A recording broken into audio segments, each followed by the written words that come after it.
Okay, I think we're recording. Let me check. Yes. Okay. Welcome to session 2 of Success for Distance Learning. My name is Erica Smith. I'm a behavior analyst and counselor, and I write curriculum to teach social and emotional wellness for the district. I work with teachers, students, and parents to come up with strategies and plans that help turn roadblocks into speed bumps. And Shauna Benj. I also work in Ed Services for Learning Support, and I have a background in special ed with a focus on behavioral and mental health supports. And I'm part of the team to help with attendance and building positive engagement for schools to engage students and families. And today we're just coming to you as two moms who between us have kids in elementary school, middle school, and high school that we are with on this journey for distance learning. Sorry. So we can move on. Oh, let me highlight the bit.ly. Right here is the bit.ly. If you type this into your browser, you can access this slideshow. I also want to mention that session 1 is recorded and it's available on slide number 6 of this PowerPoint.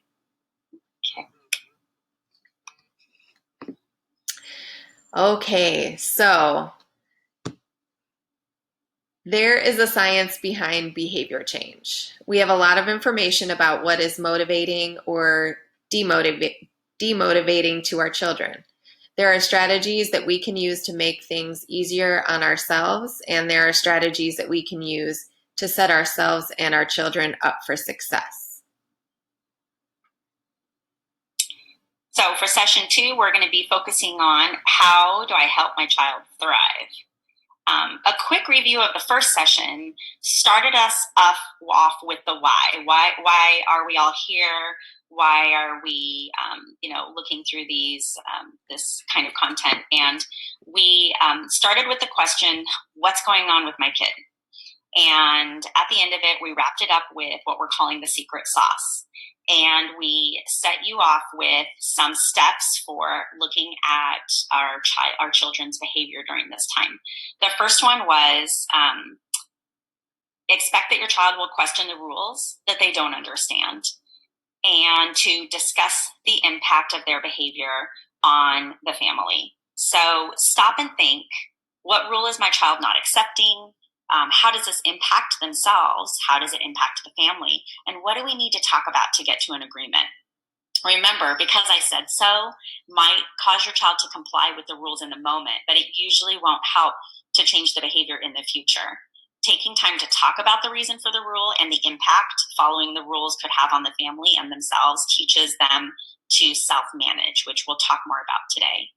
And we want our children to know what to do even when we're not around. For step 2, we asked you to start thinking about, well, what task is my child likely to complete independently and successfully? And we encouraged you to start with small successes first. And the last one to think about was expect mistakes are part of the process, and that it's our job as parents to stay calm and encourage them to try again. We gave you the picture of a thermometer and a thermostat and reminded you that a thermometer goes up as the temperature goes up. And if we do that as parents, that can make it difficult to provide the calm that our children are looking for. And so it's better to think of the picture of a thermostat where no matter what the temperature is around, the thermostat keeps it at a nice, even temperature so that you can provide that calm and that focus for your child. So we're moving on to session 2, which is going to be how do we help our children thrive during this time? Okay, so last week we focused a lot on why. Why is my kid acting like this? This week we're going to talk about the how. How do I help set myself and my child up for success, and how do I help my child thrive? Keep in mind, we didn't say, how do I make my kid compliant? Because ultimately, evidence shows that compliance is short-lived.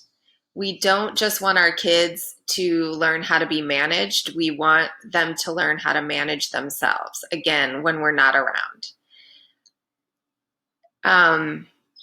When the manager, who is us, or whoever the adult in authority is not around, we want them to know exactly what to do and how to do it.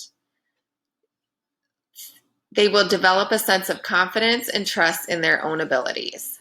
Think about it. We just want to be able to tell our kids what to do and have them do it. And we don't understand why they don't just trust that we know what's best and that what we tell them is right. So a lot of us ask ourselves, why do we have to explain ourselves to our kids? And don't they just trust that we want the best for them? Distance learning can be hard. This is a new demand on our relationship. We are not used to having to teach them and place those demands on them, and they are not used to having to do these things in their home. So we get it. The world feels very confusing to everyone right now. Science tells us, and we have our own adult experiences that remind us that when we know what's expected of us, we feel more confident in doing it. When expectations are unclear, that's when we start questioning. Evidence shows us that these steps for success minimize conflict and negotiation. And these steps include clear expectations, agreeing to a plan, choosing a strategy, and staying consistent. So we're going to move into the first step, which is going to be clear expectations.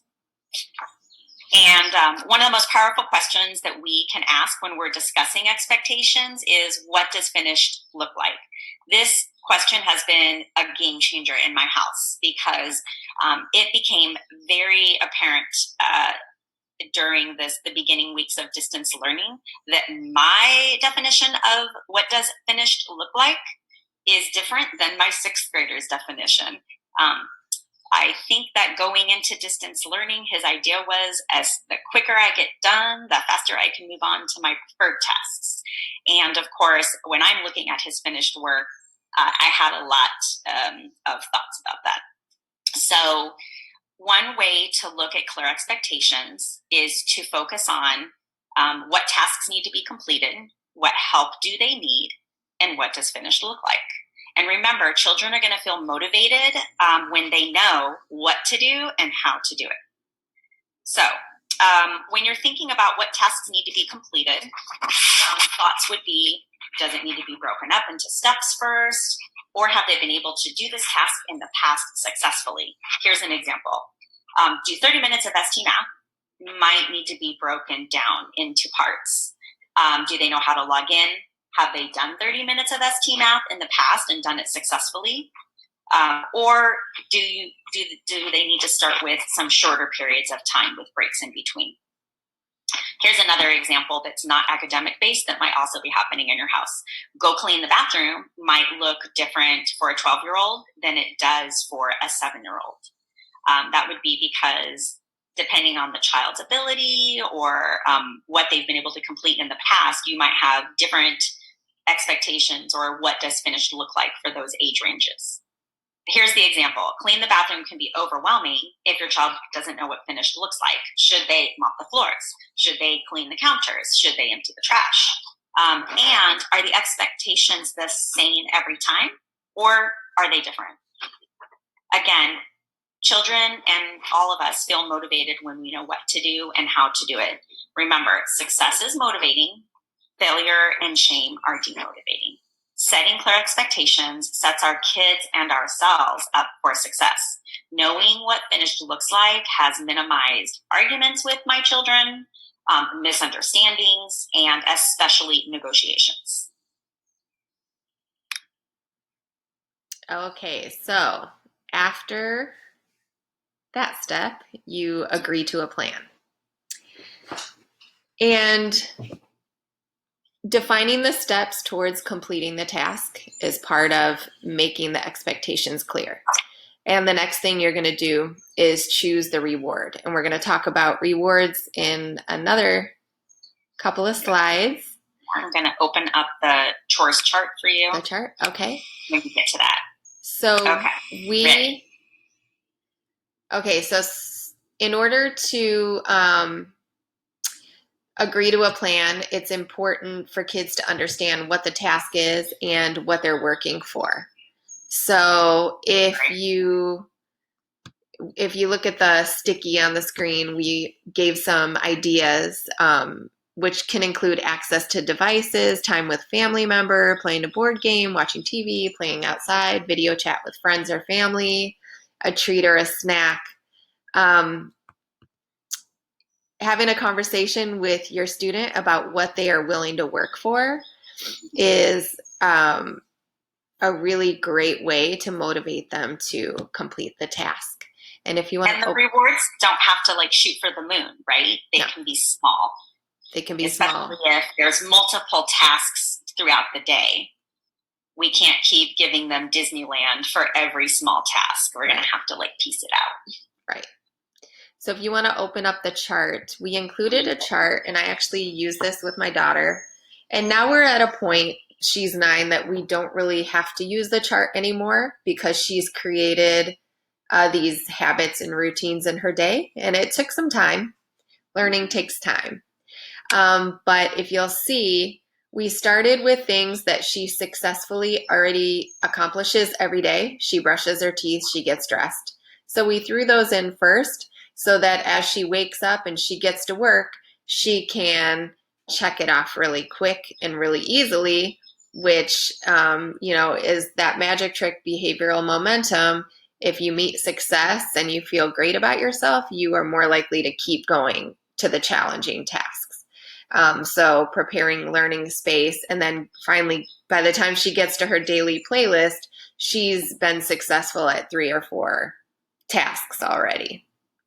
So feel free to, open this up, adjust it for what works for your family. When we got started with it, we started with just a few on the page. And the main objective was to just learn how to use the chart and to get her into the habit of getting up and looking at the chart and feeling good about checking boxes. And then we slowly added, as time went on. I also like that this is an opportunity for them to have a conversation with you if they are feeling frustrated about a particular task or skill, and have that conversation. Like I have them ask for help. And what was the other thing? Charts like these can also go across all ages. Mm-hmm. It doesn't have to look this elementary. For, say, a middle schooler or a high schooler, it could just be check boxes. For a high schooler, it could just be a checklist or a Google Keep if you want to do digital. So this works for, the concept is still the same. You're creating a checklist of things to get done and a way to check them off, because it tells the brain, I've finished with something, I'm ready to move on to the next thing. So it's good for all ages. Okay. Anything else on that slide? No. Okay. It just moves us right into the rewards, which is just kind of an extension. Let me make sure I cover everything. So rewards versus punishments. A lot of parents have, concerns about rewarding kids for things that they're supposed to do. Mm-hmm. But when you think about how the real world works, we get rewarded for going to work. No matter how much we love our job, we still need the paycheck. And if your kids are already having access to Wi-Fi codes and TV and phones and screen time, whatever it is that they, enjoy the most, if they have access to it already, it makes sense to have them earn it. So, we talk about the if-then. If you do this, then you gain access to that. And I have a 30-year-old, and I raised him very much like, with the attitude of, I work very hard for all of this stuff, for you to have all this stuff, and now you're not doing this thing, so I'm going to take that away. So we were always in a battle. And with my daughter, after I went to school for behavior and learned about, motivation, I raised her to where I say I worked very hard for all of this stuff, and you can work very hard too to have access to this stuff.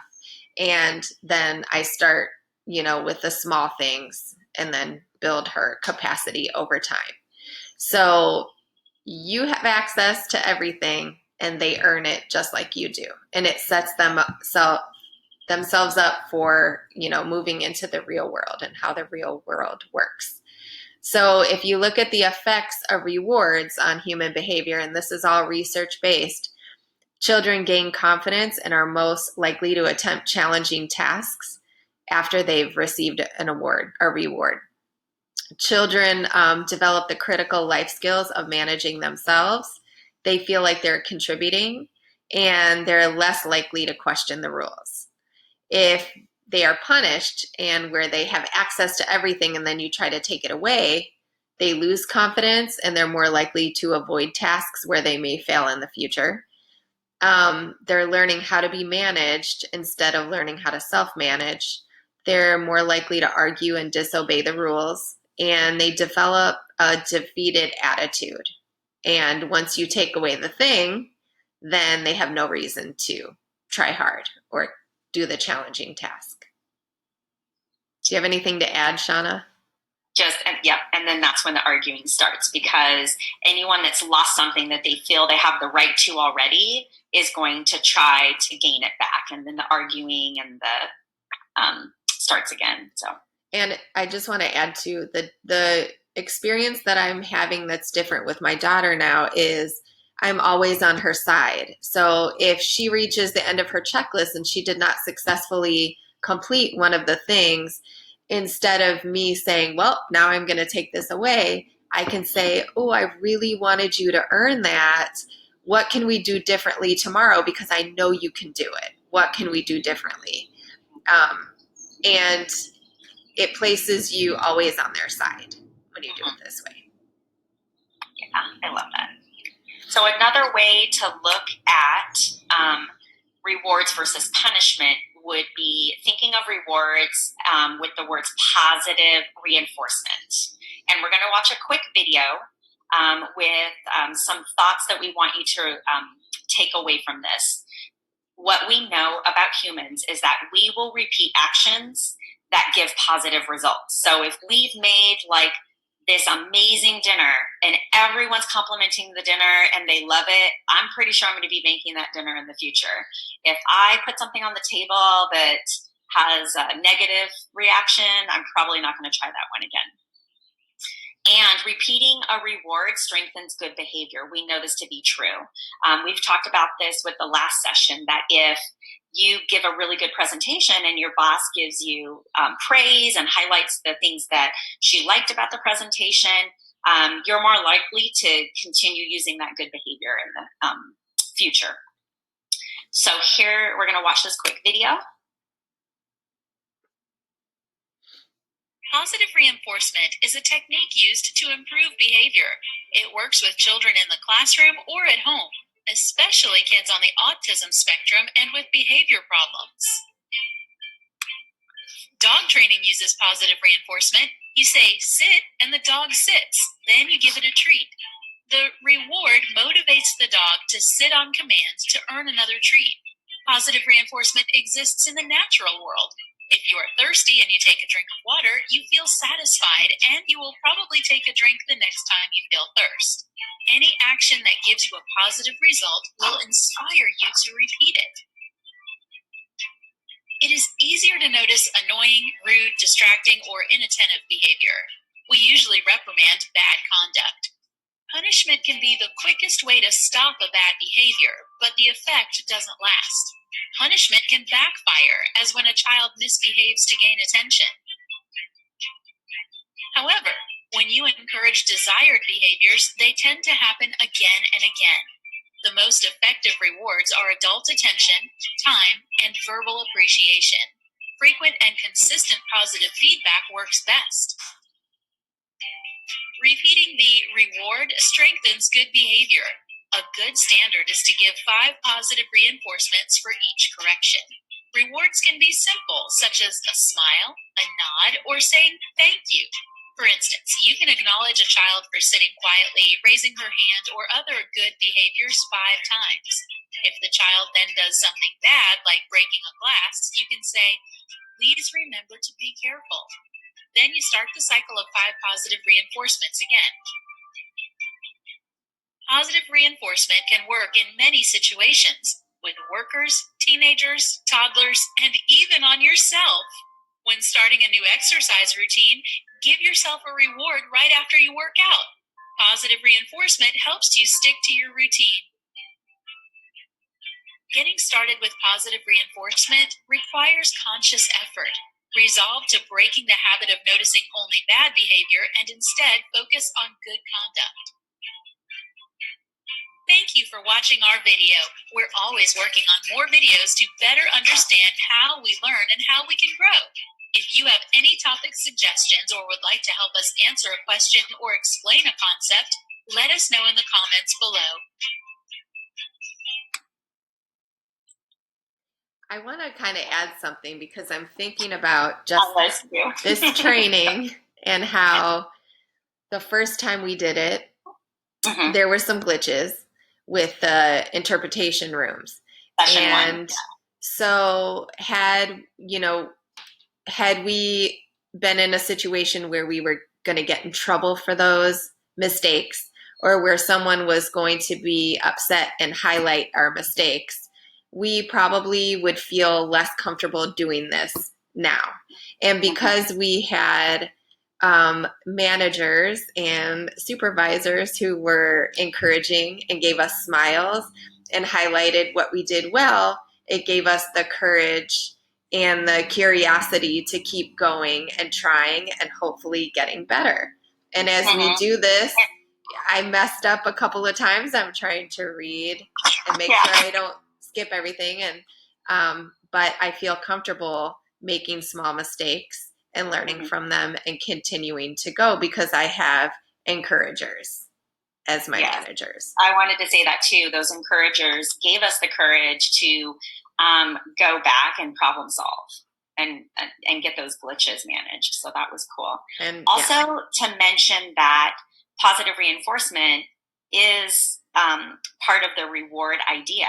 And sometimes those rewards are in the form of just encouragement. Yeah. We don't always have to have screen time as the positive reinforcement or Skittles or Goldfish. Sometimes it's just the hug or the good job. The smile.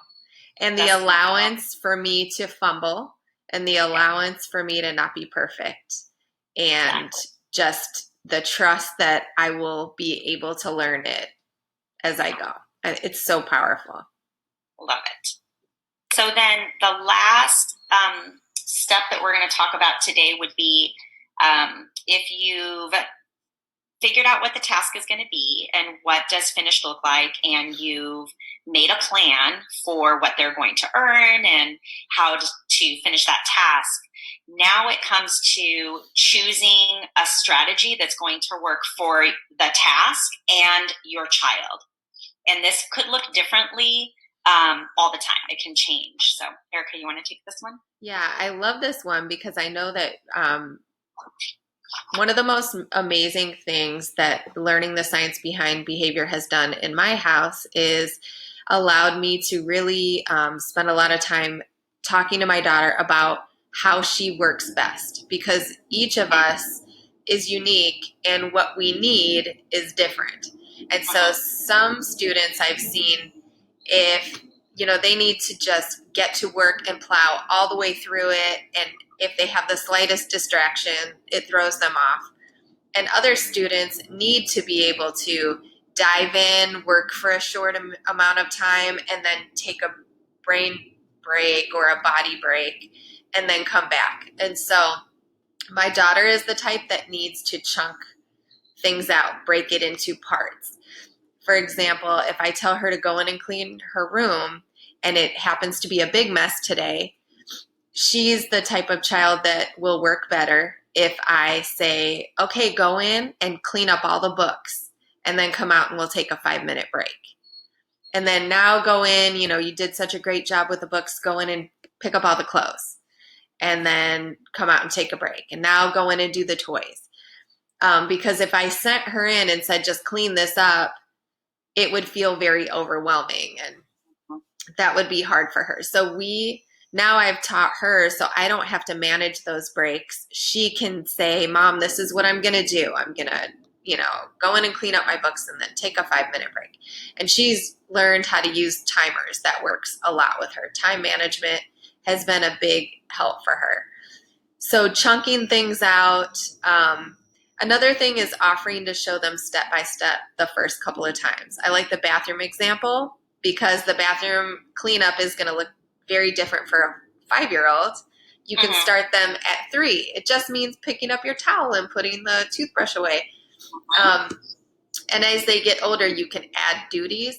But going in with my daughter, I would say you need to clean down the counters. You need to rinse out the bowls. You need to empty the trash. She can do those things now, but I may need to go with her a couple of times to make sure that I can answer any questions and that she knows what that finished looks like. One of the most important things I think that we can do as adults is model.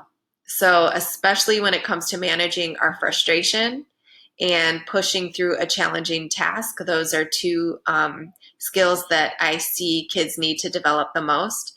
If we can talk out loud as we are going through a similar situation, for instance, I lost my phone once and I found myself wanting to just explode. But because I knew my daughter was watching and listening, I had better behavior.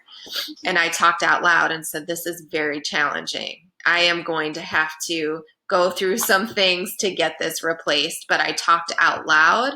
It helped me behave better and it helped her develop the voice in her head. Now when she's in school and she's facing a challenging task, she remembers and hears my voice in her head that helps her walk through those steps for managing frustration, because that's something that kids struggle a lot with. Yeah. Do you have anything to add? I love it all. And I love that children learn about who they are through their interactions with the world. I love that because, it's the difference between guilt and shame. If they make a mistake and they think, oh, I made a choice that wasn't the best choice, I should make a different one in the future, then they're going to feel like they're valuable. They just made a poor choice. But if what they learn is when I make a mistake, I feel shame and there's something wrong with me, that sends them in a different direction. And again, they're less likely to choose challenging tasks and take risks if that's how they feel. Awesome. So as we finish up for today, we're going to leave you with some more secret sauce. This one's, again, on how do I help my child thrive? So we covered 3 really big ideas. Setting clear expectations for what does finished look like, agreeing to a plan that has preferred activities in it that your child would work for, and then choosing the right strategy for both the task, whatever our child has to do, and what we know about our child and how they move through tasks and how they learn and how they work. We will be focusing on how to stay consistent in our last session, which will be what now. So we are going to send you off with some strategies to try for the week. And in our last session, we can come back and look at, start thinking about what is working, how to stay consistent with that, and also to keep that momentum going or how to readjust for our children. And we're going to give you some tips on consistency and something called growth mindset. And I just want to add to, as far as consistency, as you enter into this week and you try to put the plan into place, the power really is in the consistency. And I like giving the analogy of if you've ever gotten a speeding ticket, it's a very big consequence. It's very costly. Your insurance goes up. And most of us have gotten speeding tickets, and we say to ourselves, we're never going to speed again because the consequences are so big. But inevitably, we all speed again. And it's because we get away with it most of the time. The consequence is not consistent. But if every time we push the gas pedal over the speed limit, if we got a $1 or $5 ticket in the mail, we would never speed again. And it's because, it's not the size of the consequence, it's the consistency. So if you put an expectation for your child and you say, if you do this, then you get this. If you're consistent every time, that is very powerful. It's going to be the thing that makes or breaks the plan. That's right. So we will see everyone for session 3. Thanks so much.